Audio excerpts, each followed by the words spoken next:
Rahman, Assalamu alaikum. Your Excellencies, ladies and gentlemen, thank you for inviting in Wardam to this dialogue, which is highly demanded, in fact, at local, regional, and international levels. We are also thankful for the invitation of His Excellency, Foreign Minister of Finland, for his invitation and initiative to be or to act as a mediator for this dialogue in the Middle Eastern countries. Please let me just present in Wordam briefly as a non-profit intergovernmental autonomous organization. It was established 1987 and hosted in the safe space and neutral environment of Jordan. In Wordam, through its 2020-2030 vision, aimed to ease hydropolitical conflicts and to assist communities that are struggling to balance water usage by taking in consideration the dignity and well-being of inhabitants. The presented green blue deal provides hanging fruits and visible action that will provide mutual gains and leaving no one behind, which goes in harmony with our vision. We see in this deal, the green blue deal, a vision in achieving the well-being of inhabitants.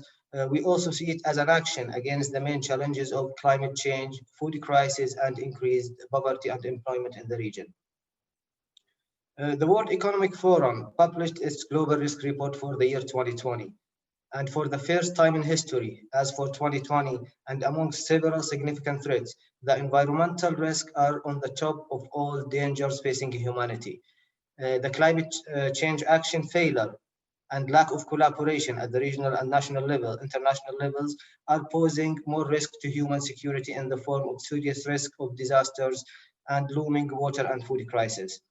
This failure is also threatening social stability through human migration and increased unemployment and poverty. We here should promote collaboration and cooperation to achieve sustainable economies, common interest, and building up the capacities of our communities.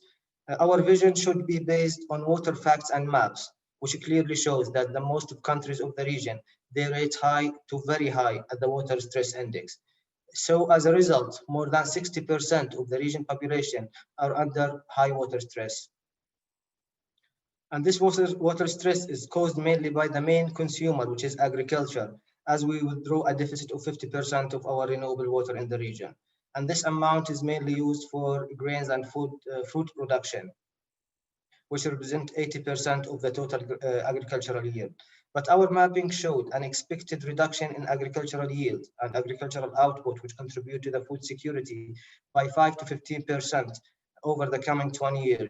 And this is mainly due to water shortage and the climate change impact. And if we analyze the major components of water demand in the region, including the MENA also, we will see an increasing demand of 5% yearly and a transition to more decentralized and hydropower energy economy is changing and controlling the hydropolitical equations in the region. And due to a 2% population growth, food production is increasing by more than 4% yearly. Those figures indicate that the cost of no action will be very high over the coming decades.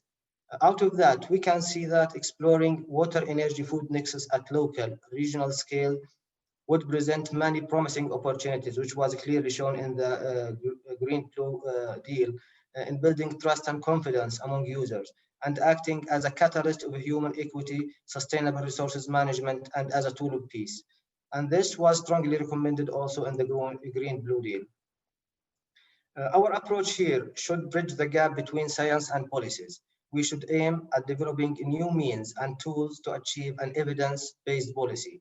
And this takes us to the importance of academia and research for confidence building among future generation and the young water professionals. And we can see that our roadmap to achieve water diplomacy and understanding among water and energy and food issues is starting by the following technical, managerial, and institutional steps, including enhanced efficiency mainly in irrigation, as irrigation efficiency in the region is less than 70%, which represent an opportunity to exchange knowledge and capacities within the region to enhance this efficiency. It's also important to show the cost of doing nothing and how much we know about our water resources. And here, regional database are vital as a decision support tools to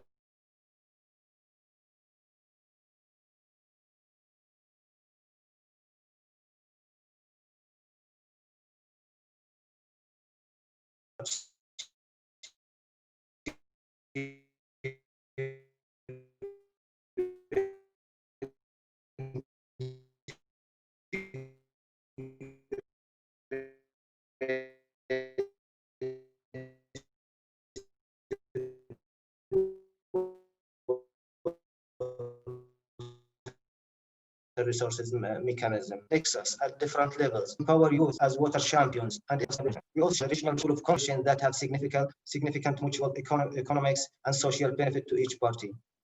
Such projects and initiatives may include water energy food nexus project, infrastructure projects, non-conventional water use, which is highly demanded in the region, or capacity building and knowledge exchange.